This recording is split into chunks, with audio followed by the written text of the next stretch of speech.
morning, students.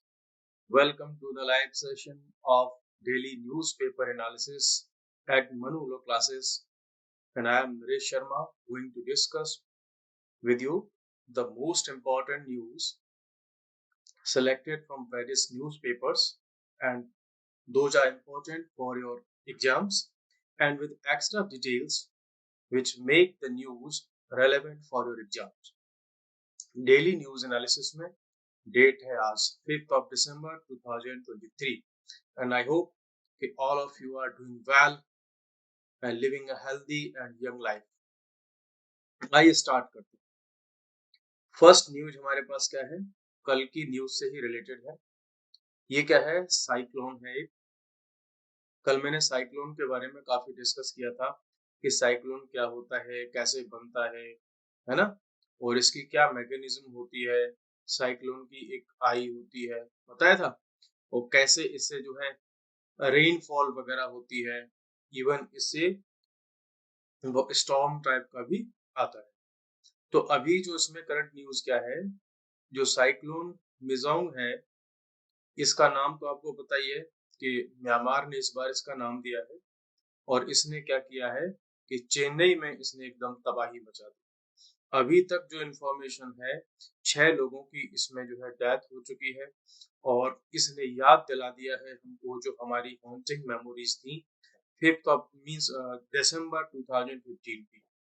अब आप एक आइडिया लगा सकते हैं कि जब भी इंडिया की ईस्ट कोस्ट पर, ठीक है, इंडिया के ईस्ट कोस्ट पर जब भी फ्लड की सिचुएशन आती है तो आपने कभी ऐसा नहीं सुना होगा कि जुलाई के मंथ में वहां पर ऐसा हुआ हो. ये वाला जो रीजन है इंडिया का, जो ये वाला जो रीजन है, यहाँ पर जब भी फ्लड्स आते हैं, रेनफॉल की घटनाएं होती हैं, तो वो सीजन होता है आपका मींस रिट्रीटिंग मानसून का. आप इसको ध्यान रखिएगा कि इस एरिया में जब भी बरसात होती है, फ्लड्स आते हैं, तो कौन से वाले मानसून से आते हैं, तो ये आते हैं रिट्रीटिंग मानसून से.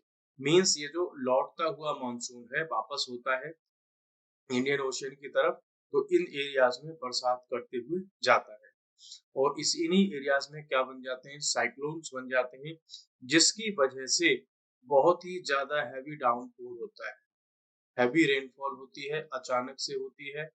तो जो ड्रेनेज सिस्टम है, वो चौक हो जाता है. उसकी कैपेसिटी इतनी नहीं होती कि वो एकदम से जो इमीडिएट या मैं कहूँ सडन रेनफॉल के इतने सारे जो अमाउंट में जो वाटर है उसको कैरी कर सके और जो है नदियों तक या नालों तक उसको पहुंचा सके. अभी क्या हुआ है कि देखो चेन्नई में इसकी वजह से बहुत सारे जो एयरपोर्ट्स हैं उनको बंद करना पड़ा, लगभग 300 फ्लाइट्स को कैंसिल करना पड़ा. हजारों की संख्या में जो पैसेंजर्स हैं वो इधर से उधर भटक रहे हैं. उधर की साइड में जाने वाली जो रेल जो ट्रेन्स हैं उनको भी स्टॉप कर दिया गया है, बाहर के दूसरे शहरों में उनको रोक दिया गया है, पावर सप्लाई को कट किया कर दिया गया है. और आज ट्यूसडे है, तो आज ये चांसेस हैं according to Indian meteorological department के ये जो साइक्लोन है वो आंध्र प्रदेश में भी पहुंच जाएगा आज. ठीक है, तो अब आप यहाँ पर आपके मींस जो है एग्जाम से रिलेवेंट न्यूज क्या है आपके लिए. एक तो साइक्लोन का नाम आपके लिए इम्पोर्टेंट है, इसका नाम किसने रखा ये इम्पोर्टेंट है, ये ईस्ट कोस्ट पर आया या वेस्ट कोस्ट पर आया ये इम्पोर्टेंट है कि ईस्ट कोस्ट पर आया, और ये बे ऑफ बंगाल से बनकर के आया था ये भी आपके लिए इम्पोर्टेंट है. और कौन से वाले मॉनसून से निकल करके आया है, कौन से वाले मॉनसून से आया है ये, तो ये आया है रिट्रीटिंग मॉनसून. ठीक है, अब देखो आपके पास में इतनी सारी ये जो न्यूज थी ये नॉर्मल फैक्ट्स है, these are not important for your exams, कि आपको इतने सारे फैक्ट्स को लर्न करने की नीड नहीं है. There is no requirement to learn such kind of facts, but you have to learn the very very basic things. इसका नाम क्या है, किसने इसका नाम दिया, और कौन से वाले साइड से बे ऑफ बंगाल से आया, कौन से वाले मॉनसून से ये जो है ओरिजिनेट हुआ, तो रिट्रीटिंग मॉनसून से हुआ. अब मॉनसून की वो डायरेक्शन भी पूछ लेता है कि जो रिट्रीटिंग मॉनसून होता है इंडिया में उसकी डायरेक्शन क्या होती है. उसकी डायरेक्शन देखो ऐसे करके अगर हम देखें तो इस साइड से आता है, तो इसको हम कह देते हैं कि नॉर्थ ईस्ट वाली मानसून की डायरेक्शन इसकी होती है, उस साइड से ये ओरिजिनेट होता है। ये हमारे लिए इम्पोर्टेंट हो गया, आपको ये याद रखना है। कल हमने बात की थी एनसीआरबी रिपोर्ट की, तो इस पर फिर से न्यूज़पेपर में आर्टिकल आया और उसमें फिर से कुछ पॉइंट्स हमको देखने को मिले। तो देखो, आपको पता ही होगा, नेशनल क्राइम रिकॉर्ड ब्यूरो ये इंडिया में जितनी सारे क्राइम्स होते हैं उन सब का डेटा ये रखता है और उस पर एनुअली रिपोर्ट पब्लिश करता है। अभी इसमें इंडिया की रिपोर्ट के अकॉर्डिंग इन्होंने कहा कि ओवर 1.7 लाख सुसाइड्स हुए हैं 2022 में, और इसमें से ये चौंकाने वाली बात यह है कि 1/3 जो सुसाइड्स हैं, 1/3 में बात करूं, मींस अगर इसको हम परसेंटेज में देखें तो अराउंड 66% जो सुसाइड्स हैं जो 2022 में हुए, वो सब किन लोगों के हुए, जो इंडिया में लोअर अर्निंग सेगमेंट की जो सोसाइटी है, मींस जो गरीब लोग हैं, बहुत ज्यादा जिनकी इनकम नहीं है। देखो, डेली वेज अर्नर्स कौन कौन से होते हैं, मैं थोड़ा सा इसको इरेज कर देता हूँ। डेली वेज अर्नर्स कौन हो गए, रिक्शा पुलर्स हो गए हैं, या लेबर में जाने वाले लोग हो गए, कंस्ट्रक्शन वर्कर्स हो गए, है ना। ऐसे बहुत सारे वर्कर्स होते हैं जो रोजाना कमाते हैं और रोजाना खाते हैं, हैंड टू माउथ उनकी लाइफ होती है, हैंड टू माउथ, ठीक है। तो ये लोग हो गए। एग्रीकल्चर में काम करने वाले लेबर्स हो गए, जैसे व्हीट की जब रीपिंग होती है उस समय, बाजरा होता है उसकी कटाई होती है उस समय, या और भी एग्रीकल्चर में बहुत सारे रिलेवेंट एक्टिविटीज होती हैं जहाँ पर लेबर का रिक्वायरमेंट होता है। ये लोग भी कौन है, जिस दिन वर्क पे जाएंगे उस दिन इनको पैसा मिलेगा, अदरवाइज नहीं मिलेगा। यदि परिवार में से इनमें से कोई बीमार हो गया, किसी को डिजीज हो गई, हेल्थ ठीक नहीं है, तो ये वर्क पर नहीं जा पाएगा, तो इसकी वहां अटेंडेंस नहीं है, तो इनको क्या भी नहीं है, फिर इनको फिर मनी भी नहीं मिलने वाला। तो गरीबी एक कारण इसमें हमको दिख रही है यहाँ पर। और हो गए फार्मर्स, फार्मर्स की भी लगभग यही स्थिति है।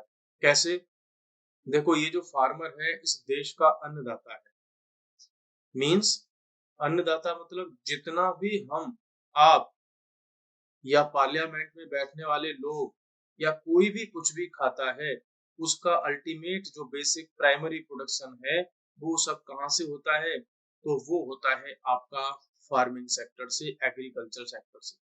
और यही ये कौन है फिर, अन्नदाता है। देखो, अगर देश का, किसी कंट्री का, पूरे वर्ल्ड का डेवलपमेंट इतना हो जाए, कितना भी हो जाए, कि सारे के सारे लोग 10 लाख रुपए पर डे कमाने लगे, ठीक है, 10 लाख लोग पर डे कमाने लगे, अगर एग्रीकल्चर इंडस्ट्री, हमारा एग्रीकल्चर सेक्टर है, वो ठीक से काम नहीं करेगा, प्रोडक्शन ठीक से नहीं होगा फूड ग्रेन्स का, या और भी बहुत सारे फूड है, फ्रूट्स हो गए, वेजिटेबल्स हो गए उनका, तो क्या आप मुझे बताइए, क्या आप गूगल से डाउनलोड कर लोगे रोटी? आप बताइए, क्या आप समोसा गूगल से डाउनलोड कर लोगे? नहीं, क्योंकि इन सब के लिए रॉ मटेरियल कहाँ से आने वाला है, वो सब एग्रीकल्चर से आने वाला है, और वो हमारे किसानों से आने वाला है, ठीक है। तो इनकी हालत बहुत खराब रहती है इंडिया में, इस पर भी हमें ध्यान देने की रिक्वायरमेंट है। द क्राइम रिपोर्ट शो करती है that there is an overall increase in crimes and atrocities. जो क्राइम हुए हैं, एट्रोसिटीज हुई हैं, उनके ऊपर अत्याचार हुआ है।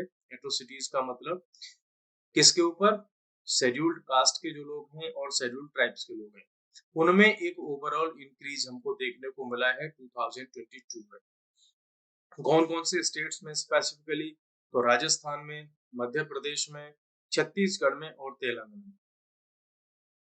ये वो स्टेट्स हैं जहां पर एससी और एसटी के लोगों के अगेंस्ट में क्राइम क्या हुआ है, इंक्रीज हुआ है, प्लस हुआ है, ठीक है। तो इस तरह से कई बार क्वेश्चंस भी फ्रेम कर लेते हैं कि एससी एसटी के क्राइम में 2022 में इंक्रीज हुआ है या डिक्रीज हुआ है, ठीक है। और ये सब अगर इन सारे स्टेट्स को और 2022 को अगर 2021 से कंपेयर करें, तो बहुत ज्यादा क्या हुआ है, क्राइम में इंक्रीमेंट हुआ है। अगर हम मिजोरम की बात करें कि लास्ट ईयर इनके यहाँ से कोई भी केस रिपोर्ट नहीं हुआ था एससी या एसटी पर एट्रोसिटीज का, लेकिन इस बार 2022 में 5 केस रजिस्टर्ड हुए हैं एससीज के अगेंस्ट में, और 29 केसेस जो है क्राइम अगेंस्ट एसटीज के अगेंस्ट में भी रजिस्टर्ड हुए हैं। तो ये भी एक अचम मीन्स वंडर वाली बात है, मीन्स हमारे लिए एक टेंशन वाली बात है, कंसर्न वाली बात है कि जहाँ जिस स्टेट में लास्ट ईयर कोई भी क्राइम नहीं हुआ था SC ST के अगेंस्ट में, वहां पर भी क्राइम हुआ है। मध्य प्रदेश और राजस्थान की बात करें तो इंडिया के टॉप 5 स्टेट्स में इनका नाम आता है जहां पर SC और ST के अगेंस्ट में क्राइम होता है। क्लियर? चलिए, अदर स्टेट्स की अगर हम बात करें तो उनकी क्या स्थिति है, तो अदर स्टेट्स में where crime and atrocities against STs SCs people were highest rate. अब कौन कौन से स्टेट हैं? बिहार है, उत्तर प्रदेश है, उड़ीसा है और पंजाब है। यहाँ पर भी SC ST के लोगों के साथ में क्राइम अच्छा खासा होता है। मैक्सिमम सुसाइड रेट्स की अगर हम बात करें, अभी तक हमने किसकी बात की? SC ST की बात की। अब सुसाइड की अगर हम बात करें तो सबसे ज्यादा सुसाइड कहां पर हुए हैं? महाराष्ट्र। क्राइम रिकॉर्ड NCRB के डेटा की अगर हम बात करें तो सबसे ज्यादा सुसाइड केसेस कहां पर हुए हैं? महाराष्ट्र में। उससे नेक्स्ट नंबर पर कौन आता है? तमिलनाडु आता है। उसके बाद मध्य प्रदेश है, उसके बाद कर्नाटक है, केरल है और तेलंगाना है। अब आप यहाँ पर एक आइडिया लगाइए कि महाराष्ट्र है, अच्छा खासा इसमें अर्बनाइजेशन हो रखा है। तमिलनाडु इंडिया के ठीक ठाक जो डेवलप्ड स्टेट्स हैं उनमें काउंट होता है। कर्नाटका इंडिया के रिच स्टेट्स में काउंट होता है। केरला इंडिया के रिच स्टेट्स में काउंट होता है। तेलंगाना में बहुत सारे रीजन रिच स्टेट्स में आते हैं। लेकिन आप देखिए कि यहाँ पर जो सुसाइड के केसेस हैं सबसे ज्यादा हुए हैं। ठीक है, आप एक चीज और पाएंगे कि तमिलनाडु, कर्नाटक, केरल, इनकी जो आप लिटरेसी रेट पाएंगे वो भी क्या मिलेगी आपको? हाई मिलेगी। लेकिन देख लीजिए कि लिटरेसी रेट हाई है, अच्छे खासे पढ़े लिखे लोग हैं यहाँ पर, लेकिन फिर भी सुसाइड के केसेस बहुत हैं। और इन जो इंडिया में जितने भी केस सुसाइड के हुए उसमें 12,000 केसेस किसके थे? स्टूडेंट्स के थे। तो इंडिया में आप स्टूडेंट्स की जो सिचुएशन है उसको ध्यान में रख सकते हो और देख सकते हो कि स्टूडेंट्स कितने जो है सुसाइड कर रहे हैं इंडिया में, है ना। ये बड़ी चिंता की बात है, कंसर्न की बात है कि स्टूडेंट्स हमारे यहाँ जो देश का भविष्य है, जो इस देश को लीडरशिप देगा ना, ये जो स्टूडेंट हैं, जो युवा हैं, यही तो आगे चल करके देश के लीडर बनेंगे। कोई PM बनेगा, कोई CM बनेगा, आप में से बहुत सारे लोग जज बनेंगे, सुप्रीम कोर्ट के जज बनेंगे, हाई कोर्ट के जज बनेंगे, IAS बनेंगे, IPS बनेंगे, हैं। अब ये लोग यदि पहले ही सुसाइड करके खत्म हो जाए तो हमारा भविष्य कैसा होगा? युवा का भविष्य बहुत बेकार होगा फिर इसके according.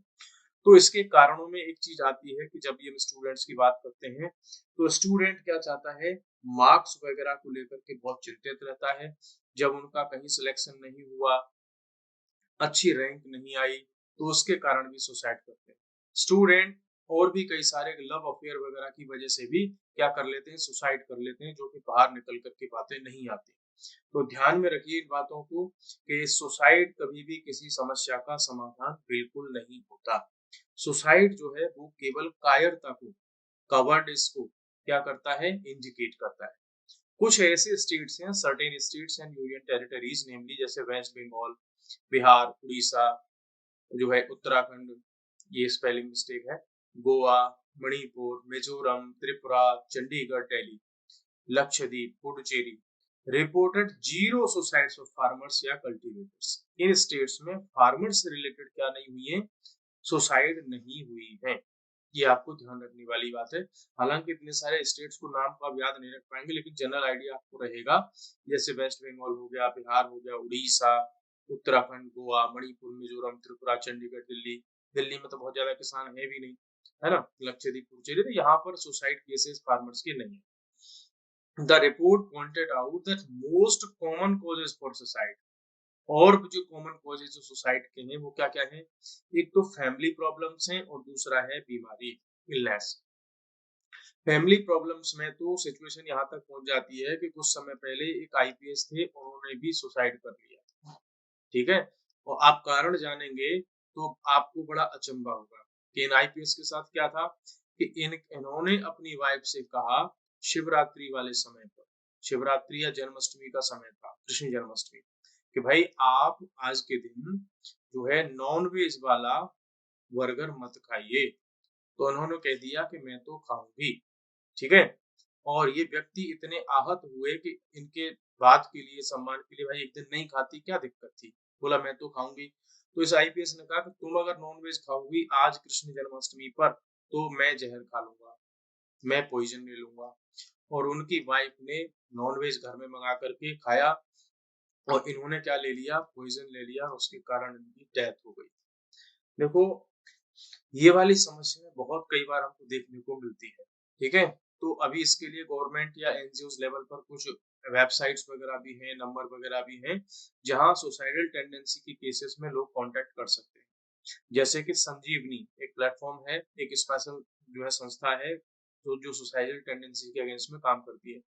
Society for mental health ये भी काम करती है। और ये जो कुछ कॉन्टैक्ट नंबर्स हैं ये दिए गए हैं, और यहाँ पर आपको बड़ी आसानी से कोई भी व्यक्ति है उनको ये रिलेटेड अपनी जो प्रॉब्लम है, मेंटल इशू है कोई है, तो वहां पर कांटेक्ट कर सकते हैं हेल्प के लिए। क्लियर? चलिए हम फिर से आगे बढ़ते हैं एक नई न्यूज के अगेंस्ट जो है, न्यूज के तरफ। और ये न्यूज क्या है? ये न्यूज है द पोस्ट ऑफिस बिल। अभी ऐसा हुआ है कि पोस्ट ऑफिस बिल को पास कर दिया है किसने? राज्यसभा ने। बाकी जब एक्स्ट्रा डिटेल्स आएंगी तो हम उनको आपको बताएंगे, क्लास में भी आपके साथ में डिस्कस करेंगे। बस इनसे आप अपडेट रहेंगे कि अभी देश में क्या चल रहा है, ठीक है। तो अभी देश में क्या चल रहा है इसको जरा हम देख लेते हैं भाई। और ये क्या है कि राज्यसभा ने अभी बिल को पास कर दिया है। अभी तक जो पोस्ट ऑफिस से रिलेटेड जो लॉ था वो था 1898 का पोस्ट ऑफिस एक्ट। देखो कितना पुराना हो गया ये है। उस समय क्या सिचुएशन रही होगी पोस्ट ऑफिस की, कैसे चिट्ठियां जाती होंगी। हम लोग भी उस समय जो है लेटर्स लिखते थे अपनी दीदी के लिए, घर वालों, परिवार में, रिश्तेदारों के लिए। उससे लेकर के आज कितनी सिचुएशन चेंज हो गई। आज व्हाट्सएप आ गया, मेल सर्विस आ गई आपके पास में, वीडियो कॉलिंग आ गई आपके पास में, है ना। और पोस्ट ऑफिस का काम क्या होता है, कुछ पार्सल्स भी पहुंचाते हैं। तो अब इनके कंपटीशन में बहुत सारी कुरियर सर्विस भी आ गई है। तो इसको बदलने की रिक्वायरमेंट थी, नीड थी कि हाँ भाई इसमें जो नेसेसरी चेंजेस किए जाएं। प्लस हमारे यहाँ बहुत सारे जो लॉ हैं वो ब्रिटिशर्स के दिए हुए हैं, ठीक है। तो गवर्नमेंट को भी चाहिए कि जो हमारी गुलामी के चिन्ह है, जो गुलामी के साइंस हैं उनको मिटाए और देश को सही मायने में स्वतंत्र करे, ऐसा हम भी सोच सकते हैं। अब ये न्यूज में क्यों रहा है कि इस बिल पर जो अपोजिशन पार्टीज हैं इस उन्होंने अपना कंसर्न रेज किया है कि भाई इस बिल का जो सेक्शन नंबर 9 है, ठीक है, उससे हमको दिक्कत है। उससे क्या दिक्कत है? ये जो सेक्शन 9 है पोस्ट ऑफिस के ऑफिसर्स को ये अथॉरिटी देता है, पावर देता है कि किसी भी पार्सल को वो इंटरसेप्ट कर सकते हैं, उसको ओपन कर सकते हैं, डिटेन कर सकते हैं, एनी आइटम, या उसको deliver item to customs authority. उनको लगा कि इस लेटर में, इस पार्सल में कुछ अजीब है, तो कस्टम अथॉरिटीज को उसको भेज सकते हैं वो। बात समझ में आई? मीन्स आपने कोई लेटर भेजा, आपने कोई पार्सल भेजा, उसको पोस्ट ऑफिस के अथॉरिटीज जो हैं अगर उनको ऐसा ऐसा लगता है कि ये देश के अगेंस्ट में, सिक्योरिटी ऑफ स्टेट के अगेंस्ट में है, तो आपकी उस प्रॉपर्टी को सीज कर सकते हैं। प्रॉपर्टी मतलब कोई पार्सल हो गया, कोई लेटर हो गया, ऐसा कुछ भी हो गया। तो इस लेजिस्लेशन को लेकर के बहुत सारे जो है इश्यूज हैं कि it is a reflection of way up. हाँ, ये तो हो गया इश्यू। अब गवर्नमेंट का क्या कहना है? गवर्नमेंट कह रही है कि भाई ये जो पोस्ट ऑफिस है पहले केवल पोस्टमैन का काम करते थे, चिट्ठियां पहुंचा दे देते, बस इसके अलावा कुछ नहीं करते थे। प्रीवियस गवर्नमेंट में 2014 से पहले कई मीन से बहुत सारे पोस्ट ऑफिस को क्या कर दिया था, क्लोज कर दिया था, बंद कर दिया था कि भाई अब ये किसी काम के नहीं है, क्योंकि कुरियर सर्विस आ चुकी है, चिट्ठी के लिए व्हाट्सएप आ गया, कॉल हो गए, ईमेल सर्विस आ गई, तो इनके में रिक्वायरमेंट नहीं, बहुत सारे बंद कर दिए। लेकिन जो करंट गवर्नमेंट है उन्होंने क्या किया कि बहुत सारे नए पोस्ट ऑफिस खोले और उसमें नई नई सर्विसेज को क्या किया, इन्होंने इंक्लूड किया कि पोस्ट ऑफिस जो थे उनमें बैंकिंग सर्विस को भी क्या कर दिया, इन्होंने इंक्लूड कर दिया। तो अब आप सोचिए कि इन्होंने बैंकिंग सर्विसेज को इंक्लूड कर दिया, पोस्ट ऑफिस में आधार से रिलेटेड सर्विसेज दे दी, है ना। तो ऐसे बहुत सारे सर्विसेज उन्होंने दी और नए पोस्ट ऑफिस को भी ओपन किया। तो ये एक्चुअल में जो पोस्ट ऑफिस का जो सर्विस स्टाफ था, है ना, जो उनकी प्रॉपर्टी थी, उनके पास में जो पहले से ट्रेंड स्टाफ था उन सबको यूटिलाइज करने के लिए एक अच्छा प्रयास उन्होंने किया।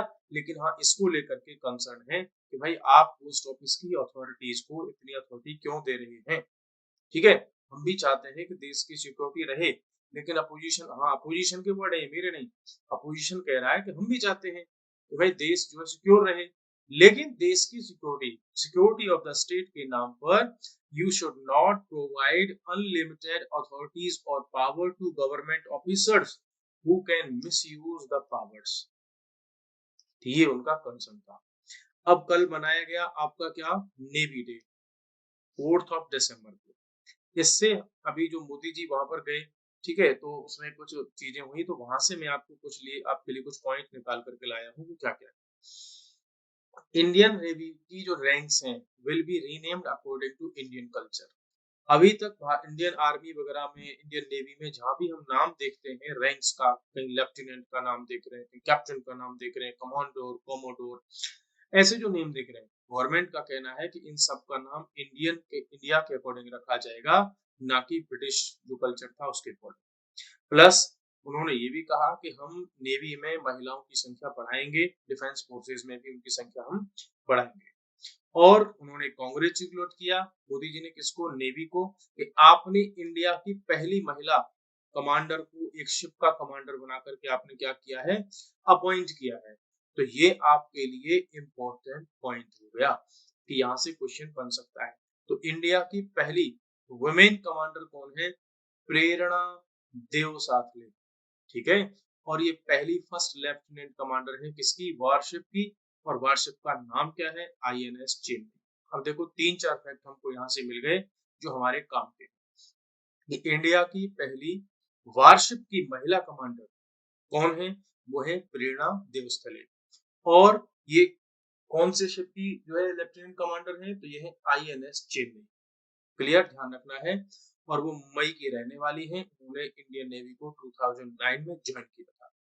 इंडियन नेवी के करंट जो चीफ मार्शल हैं वो कौन है, चीफ एडमिरल हैं, सॉरी मार्शल नहीं, चीफ एडमिरल हैं, उनका नाम है आर हरि कुमार। ये इंडियन नेवी के जो है एडमिरल है। और इंडियन नेवी को एक नया साइन भी मिला। अभी तक जो साइन था उसमें ब्रिटिश वाली चीजों को जो है इंडिकेशन मिलता था, लेकिन अब जो साइन है उसमें केवल इंडियन इंपॉर्टेंस है, इंडियन कल्चर या इंडियन साइन है वो प्रॉपर है। ठीक है, आप नेट पर जाकर के एक बार देख लीजिएगा कि अभी जो नया साइन इंडियन नेवी को मिला है उसमें ऐसा क्या है। क्लियर, चलिए नेक्स्ट पॉइंट पर हम और आगे बढ़ते हैं। एक न्यूज और है कि अभी जो बहुत सारे जर्नलिस्ट ऑर्गेनाइजेशंस हैं उन्होंने क्या किया है, उन्होंने एक ओपन लेटर लिखा है किसको, मेंबर ऑफ पार्लियामेंटेरियंस को, एमपीज को, और उन्होंने अपनी कुछ बेसिक डिमांड्स को रखा है। तो उनकी क्या डिमांड्स हैं ये हम एक बार देख लेते हैं। तो सबसे पहली बात, जो जर्नलिस्ट हैं मींस फ्रीडम ऑफ प्रेस की बात कर रहे हैं।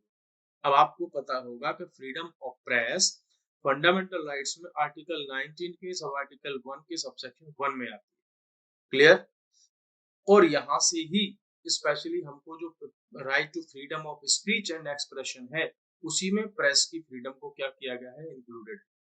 ठीक है, इनकी क्या डिमांडेड है, इनकी डिमांड है कि फ्रीडम फ्रॉम सेंसरशिप, कि ऐसा ना हो कि पहले ये कोई न्यूज जब पब्लिश करें तो उससे पहले गवर्नमेंट उसको चेक करे कि नहीं, दिखाओ आप क्या लिखने वाले हो न्यूज़पेपर में। ऐसा हालांकि अभी कोई है नहीं, लेकिन इस प्रकार की अगर कोई भी इम्पोजिशन गवर्नमेंट या डिपार्टमेंट लगाते हैं तो उससे इनको क्या मिले, फ्रीडम मिले, चाहे वो ब्रॉडकास्ट न्यूज इंफॉर्मेशन हो without government imposed censorship. Censorship government की तरफ से इम्पोज ना हो कि भाई आप क्या पब्लिश करोगे, क्या न्यूज चलाओगे, क्या नहीं चलाओगे। और क्या इनका कहना है, एक्सेस टू इंफॉर्मेशन। देखो मीडिया हमारे तक बहुत सारी इंफॉर्मेशन पहुंचाता है, यदि उनको एक्सेस टू इंफॉर्मेशन नहीं होगा कि गवर्नमेंट में क्या हो रहा है, किस डिपार्टमेंट में कौन सा नोटिफिकेशन आया, किसका कहाँ ट्रांसफर हुआ, कौन से डिपार्टमेंट में कौन सी स्कीम निकाली, ये इंफॉर्मेशन यदि मीडिया को नहीं मिलेंगी तो हम तक भी न्यूज में ये सारी चीजें नहीं आएंगी। और उसका रिजल्ट क्या होगा कि जो आम लोग हैं, जनता है, पीपल हैं, उन तक न्यूज इंफॉर्मेशन पहुंचेगी नहीं। और वो फिर गवर्नमेंट को अकाउंटेबल कैसे बनाएंगे? ठीक है, सुप्रीम कोर्ट ने भी कहा था कि राइट टू इंफॉर्मेशन डेमोक्रेसी के लिए बहुत इंपॉर्टेंट है, बिकॉज विदाउट इंफॉर्मेशन आप गवर्नमेंट से क्वेश्चन भी नहीं पूछ सकते। क्लियर? इंडिपेंडेंस चाहते हैं वो, कि editorial independence ensures that news reporting is based on facts and not influenced by outside interest. तो जो न्यूज़पेपर में एडिटोरियल्स आते हैं उनमें भी इनके पास में क्या हो, इंडिपेंडेंस हो, और वो अपने अकॉर्डिंग लिख सके, ना कि उनको कोई बाहर से दबाव मिले।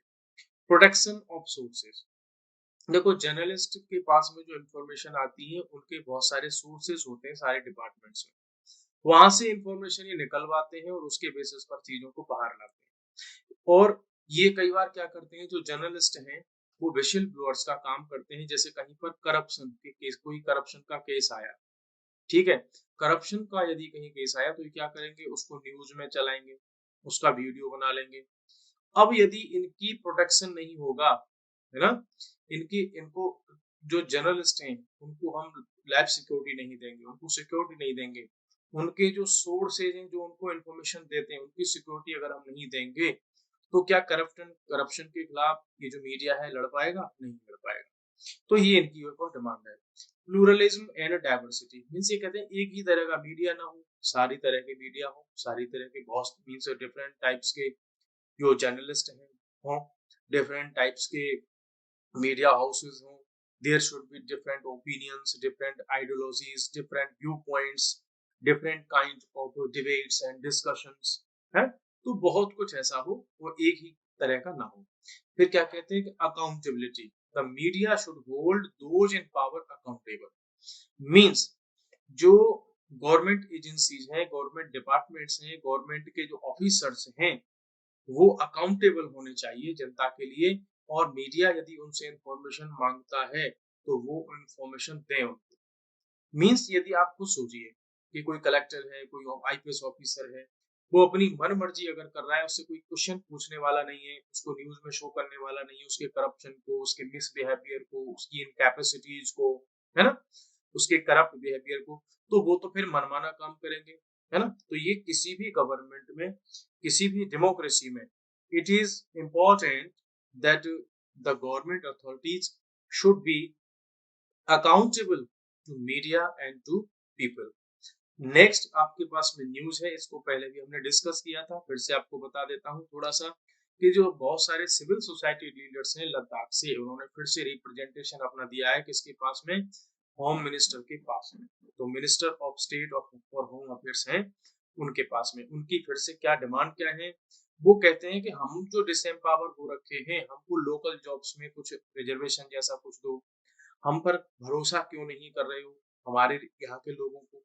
भाई हमारे यहाँ अगर डेवलपमेंट की प्रोसेस हो रही है तो हमसे भी तो कंसल्ट करो लोकल लोगों के साथ में। आप मान लीजिए पहाड़ को तोड़ रहे हो, जंगलों को काट रही है अगर गवर्नमेंट या कहीं पर भी, तो लोकल लोगों के साथ में भी कुछ डिस्कशन होना चाहिए, इनका ये कहना है। रिजर्वेशन की बात कर रहे हैं, हमारे लोकल लोगों को जो है जॉब्स में कुछ रिजर्वेशन हो, इलेक्टोरल रिप्रेजेंटेशन हो हमारे यहाँ से, ठीक है, और ट्राइबल स्टेटस हमको मिले हमारी यूनियन टेरिटरी लद्दाख, ठीक है। ये इनकी बेसिक डिमांड्स है। मैंने आपको बताया था कि इसी के रिगार्डिंग में उन्होंने क्या कहा था कि हमको 6th शेड्यूल में क्या करो, इंक्लूड करो। इससे पहले वाला जो आर्टिकल आया था तो हमने इसको आपके साथ में डिस्कस किया था। तो अब आपकी समझ में आ गया कि हमने यहाँ पर टोटल 6 न्यूज डिस्कस की, और उनमें से 6 की 6 काफी इंपॉर्टेंट हैं। अब आपने एक चीज और समझ ली होगी कि न्यूज को पढ़ लेना ही केवल सफिशिएंट नहीं है, you have to understand some basic concepts directly or indirectly related to that point, that news। उसके some facts क्या हैं, उसका बैकग्राउंड क्या है, उससे रिलेटेड कोई लीगल प्रोविजन है, उसका कोई हिस्टोरिकल बैकग्राउंड है, उसमें कोई टेक्नोलॉजिकल या साइंस का कोई कॉन्सेप्ट लगा हुआ है? इन सारी चीजों को आपको देखते रहना होगा साथ के साथ। तो स्टूडेंट्स आज के लिए इतना ही सफिशिएंट है, और नेक्स्ट टाइम फिर से मिलते हैं हम नेक्स्ट सेशन में। तब तक के लिए thank you, bye bye and thanks for watching. And हाँ, आपसे एक रिक्वेस्ट और है कि आप अपने व्यूज कमेंट्स में देते रहिए, और वहां से हम आपके साथ में कांटेक्ट में रहेंगे, आपके कमेंट्स का रिप्लाई भी मिलेगा। So thank you, bye bye.